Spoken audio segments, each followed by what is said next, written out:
Everything in our life is comes from the Lord and belongs to God. You did not make it by yourself. You did not earn it by yourself. You did not achieve it by yourself. Kung walang Diyos, we have nothing. Yung finances and resources mo, galing lahat sa Panginoon. Huwag kang maging overconfident na ikaw ay malakas pa naman. Aantayin lang namin na mamatay tayo, kasi kapag namatay ka, marirealize mo na pumasok ka sa mundong ito nang walang wala. Lalabas ka din na wala pa ring dala.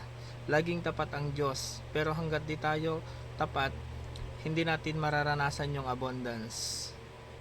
At ang isa sa mga bagay na dahilan kung bakit hindi tayo nagiging tapat sa mga bagay na meron tayo, ay lagi nating ikinukumpara yung mga gifts at blessings na meron tayo. At once na kinumpare mo yung gift mo sa iba, it will provide inactivity in you. Pangalawang rason, fear.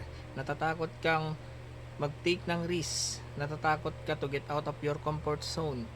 Huwag kang matakot sa sasabihin ng iba. Hindi yun yung habol natin.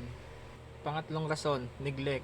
Huwag mong i-neglect yung mga bagay na pinagkaloob sa iyo ng Panginoon, kasi may magandang plano ang Diyos sa buhay mo. God will hold you accountable for how you use your time. God will hold you accountable sa kanyang muling pagbabalik with how you use your talent and how you use your resources that God has given you. Be faithful with whatever that you have right now. With God on our side, you should not be afraid, because God is always with us.